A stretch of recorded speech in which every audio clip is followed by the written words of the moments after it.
Bonjour à tous et bienvenue dans Entre Terre et Mer et merci de nous suivre. Pour ce nouveau numéro, c'est une fois de plus de belles rencontres, mais pas n'importe lesquelles. Nous allons découvrir Elisabeth et Ingrid, toutes deux passionnées de l'océan et tout ce qui le peuple.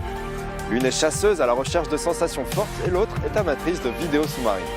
Elles ont en commun l'apnée, une discipline sportive qui leur procure bien-être et sérénité. C'est un univers merveilleux, c'est un univers qui est extraordinairement beau, riche. Il faut essayer de dépasser ta peur justement du bleu, et puis c'est ce qui rend aussi le blue water un peu magique parce que tu as l'immensité de l'océan sous toi, quoi. Nous sommes immiscés dans leur monde pour comprendre, découvrir et partager leur passion dans lequel on a souvent vu des hommes.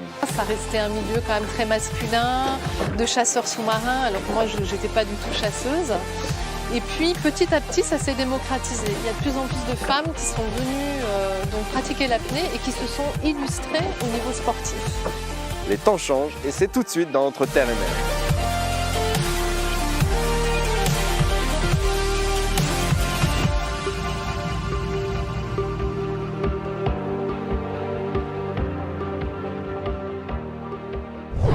C'est avec Elisabeth Oplat que nous commençons notre aventure. Calédonienne, journaliste de métier, depuis toute petite, la mer est son terrain de jeu. Au fil du temps, elle n'a de cesse de s'intéresser au monde sous-marin. Fervente défenseur de l'environnement, elle s'intéresse de plus en plus aux rencontres, comme elle aime le dire. Imaginez par là requins, dauphins, tortues et tout aussi bien des plus petits animaux marins. Rencontre avec Elisabeth.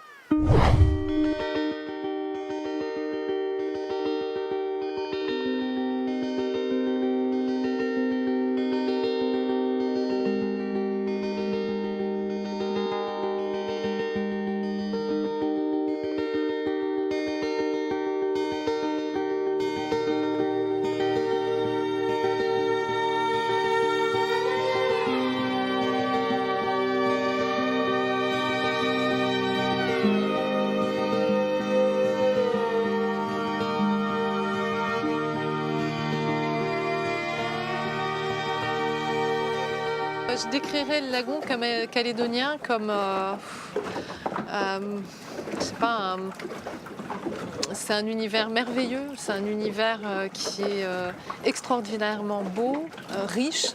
Il y a une variété de vie qui est absolument incroyable, de l'infiniment petit au très gros, puisqu'on a aussi la chance de pouvoir croiser de gros requins, voire des requins-baleines, selon les saisons. C'est un jardin d'Éden dont on ne se lasse pas. Voilà, ça fait très très longtemps que je viens plonger dans ce lagon et je m'en lasse jamais.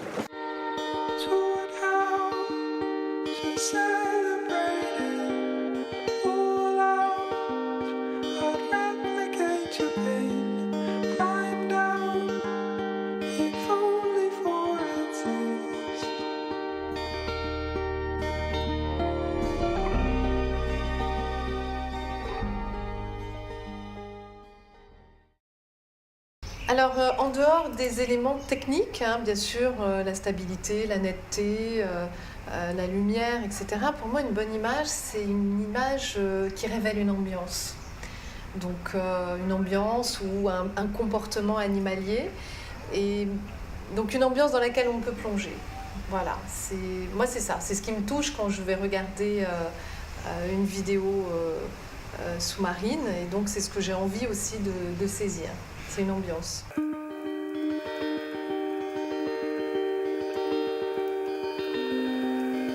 J'ai commencé la vidéo sous-marine et la vidéo en général il y a 2 ans. Et j'y suis venue plus que la photo, parce que j'avais envie de quelque chose qui soit en mouvement. Et pour moi, la vidéo, c'est plus créatif. C'est-à-dire que je me mets sur un banc de montage, j'ai plein de rush, je me dis tiens, qu'est-ce que je vais raconter comme histoire?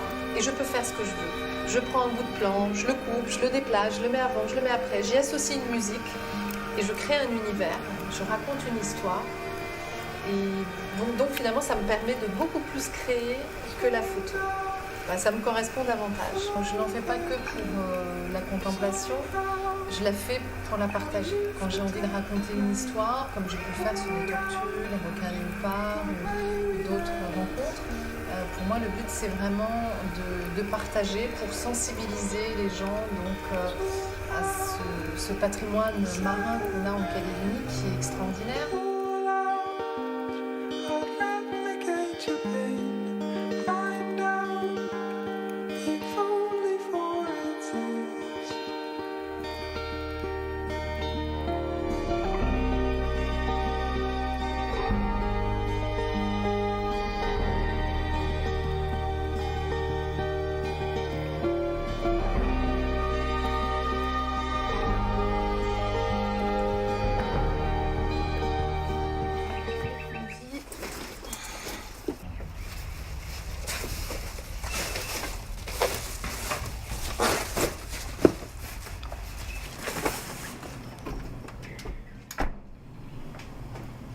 Donc là, Elisabeth, qu'est-ce qui se passe pour la journée là? Comment ça se Ben là, s'annonce?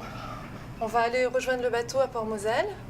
On part de bonne heure aujourd'hui parce que le vent va se lever rapidement. On a 10 à 15 nœuds ce matin, 20-25 nœuds cet après-midi. Donc on va vraiment essayer de plonger au maximum ce matin. Voilà, donc c'est parti, on y va. Bon, on a de la chance, il fait beau. Donc on aura une belle lumière. Il y a un peu de vent par contre. Ouais, le vent va se lever surtout cet après-midi. Ce matin, ils ont prévu 10-15 nœuds. Et 20-25 nœuds cet après-midi. Mais bon, quand on aime la mer, C'est ça.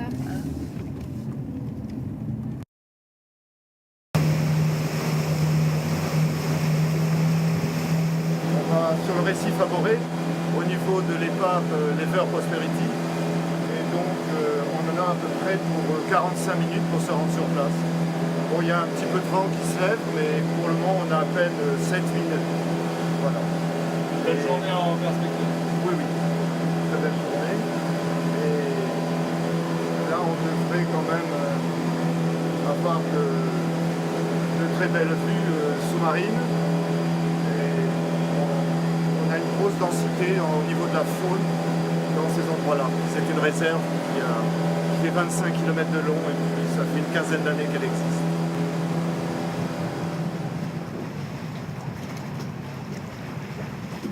quand on part plonger comme ça, qu'on part faire de l'apnée dans le lagon, on essaye de trouver un endroit déjà assez abrité en fonction de la météo.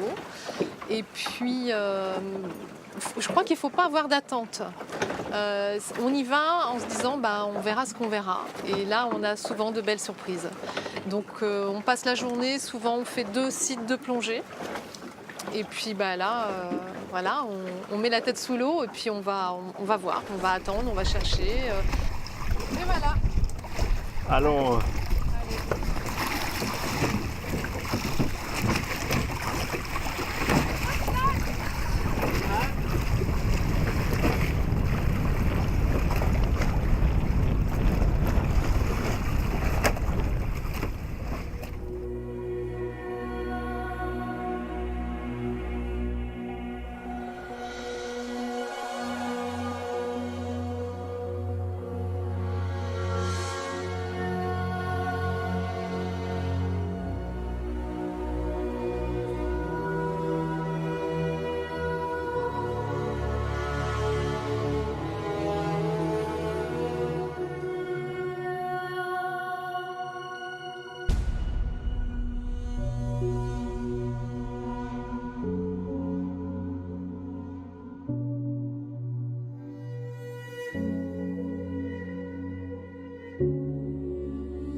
Alors, je décrirais le lagon calédonien comme, je sais pas, c'est un univers merveilleux, c'est un univers qui est extraordinairement beau, riche.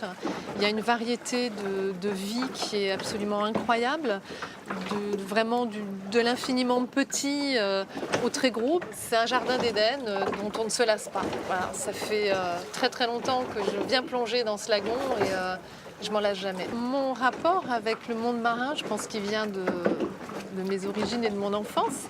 Moi, je suis calédonienne, j'ai grandi au bord de l'eau, j'ai grandi plage de Magenta. Je crois que j'ai su marcher et nager presque en même temps. Mon père m'a mis à l'eau très très vite. Et donc voilà, ça a toujours été naturel. On partait très souvent en mer. Et donc j'ai toujours été émerveillée par cet environnement.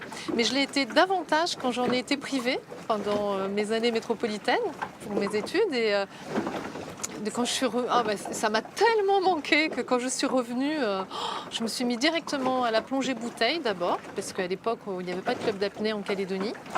Mais j'avais déjà vu, en 88, j'avais vu le Grand Bleu. Voilà. Et ça, le Grand Bleu, ça m'a, je crois, comme toute une génération d'apnéistes, c'est un film qui m'a bouleversée. Alors, pas du tout pour la performance sportive, mais parce que il y avait chez Jacques Mayol cette démarche philosophique, en lien avec le yoga notamment, que je pratiquais déjà. Et pour moi, l'apnée, c'était une continuité du yoga. C'était un moyen d'entrer en introspection et d'aller vers la connaissance de soi. Et c'était ça que je cherchais. Et j'ai retrouvé, je retrouvais dans l'apnée la zénitude que je trouvais dans le yoga, mais sous l'eau, dans un univers en apesanteur, au ralenti.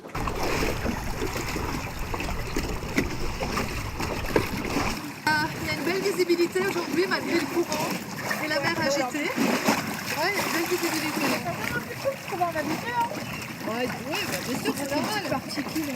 Il y avait une grosse loche là quand je suis arrivée là-bas. Comme ça. Une grosse quoi? Loche. Ah ouais? Ouais. On va aller la voir? Ouais, c'est déjà parti.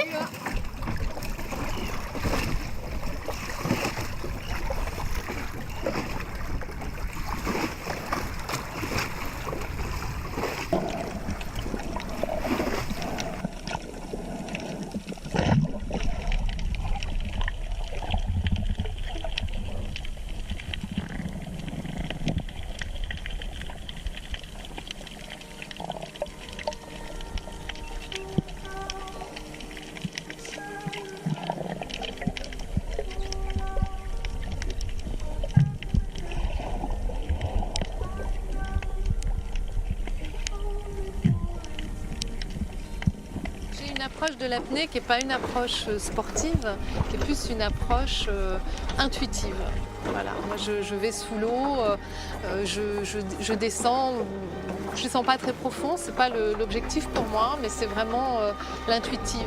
Voilà. C'est le ressenti que je peux avoir sous l'eau qui m'intéresse et bien sûr le partage.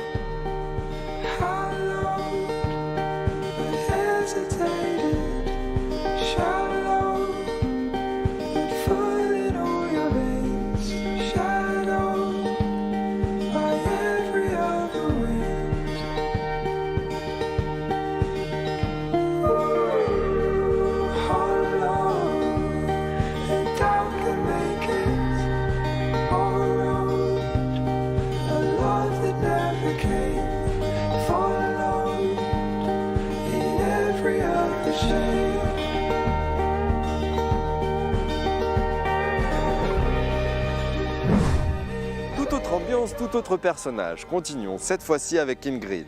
Originaire de Moindou, la mer, elle connaît. On pourrait dire qu'elle est tombée dedans très tôt. Son grand-père l'emmenait déjà très jeune pêcher à la ligne ou pêcher des crabes. Puis très vite, c'est son papa, chasseur sous-marin, qui l'emmena découvrir les fonds du lagon calédonien. C'est vers l'âge de 15 ans qu'elle flèche son premier poisson. Aujourd'hui, l'appel de l'océan est plus fort que tout et elle s'est spécialisée dans le blue water, autrement dit la pêche en eau profonde. Une discipline assez hors du commun, je vous laisse découvrir.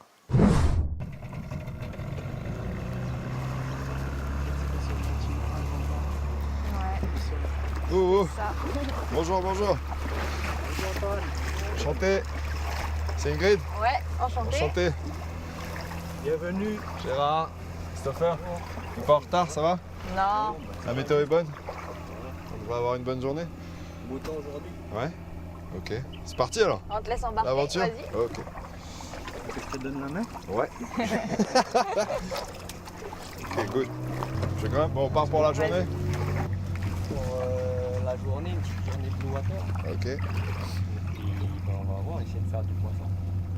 Bon, on est là pour ça. Merci de m'accueillir en tout cas. Ça va être Avec une belle plaisir. journée. T'as un sacré bateau là.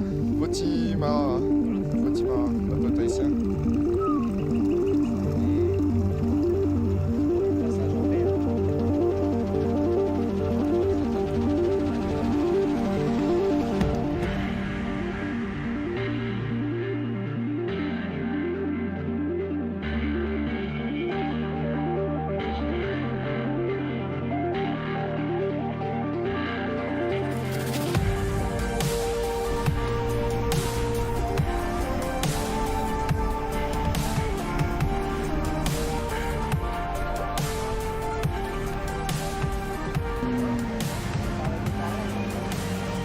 Là, on s'arrête là? On est au niveau de la passe? Voilà, Qu'est-ce qui on se va passe? s'arrêter, on va se mettre dans un coin un peu tranquille, assez calme pour se préparer. D'accord. Comme ça, quand on arrive sur la zone du DCP, on est prêt à sauter à Ouais. l'eau. S'il y a du poisson, et ben. Anticiper quoi, au moins on anticipe. saute Voilà, direct à l'eau. on est prêt. Ok. On peut chasser. Capitaine, on est bon? Good. Ok. Parti. Allez.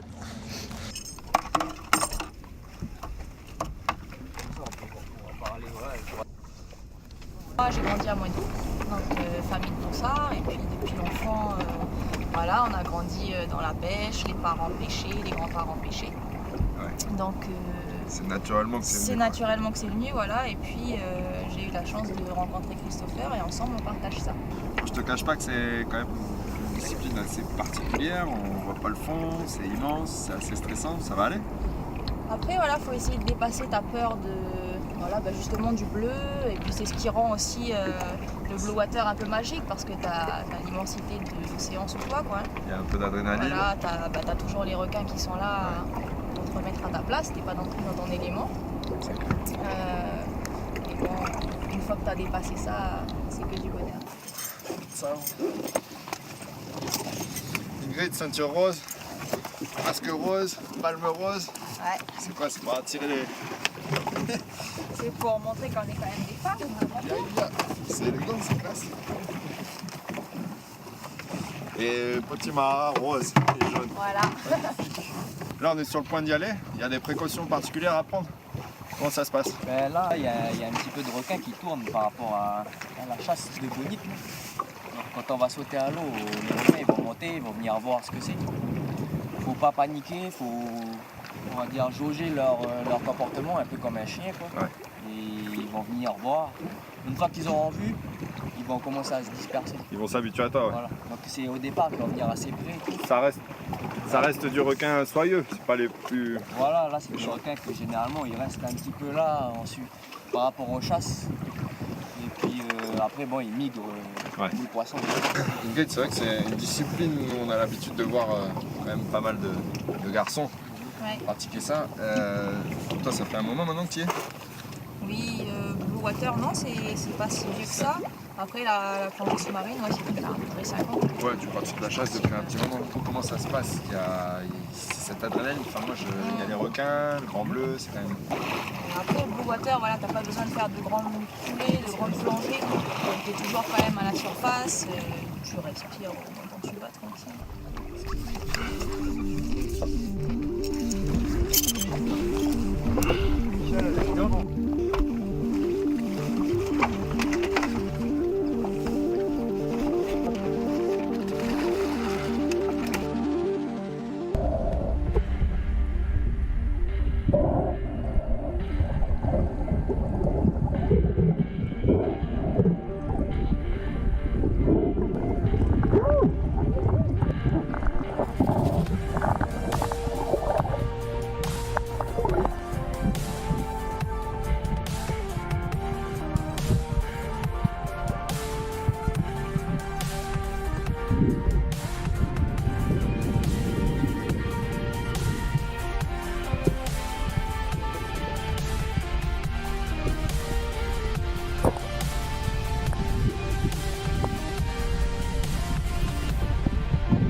Joli ça. Moi je suis pas allé à l'eau avec vous, mais justement ça a marché.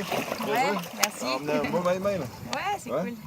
Et alors ils étaient plusieurs, comment ça s'est passé? Alors ouais, t'avais un petit banc avec à peu près 5-6 maï-maï qui en tournée, c'était assez sauvage. Ils voulaient pas trop s'approcher. Ouais. Et je me suis écartée à un moment du groupe et celle-ci elle est venue, Une femelle. elle Ouais. est venue me regarder. Du coup, j'ai fait une petite coulée et puis je l'ai piquée. Joli, pas bredouille, bien joué en tout cas. Ouais, Voilà, toutes bonnes choses ont une fin. J'espère que ce numéro d'Entre Terre et Mer vous a plu. Merci de votre fidélité et n'hésitez pas à rêver, à vivre vos passions pleinement. Nous on se dit à bientôt pour un prochain numéro d'Entre Terre et Mer. Ciao!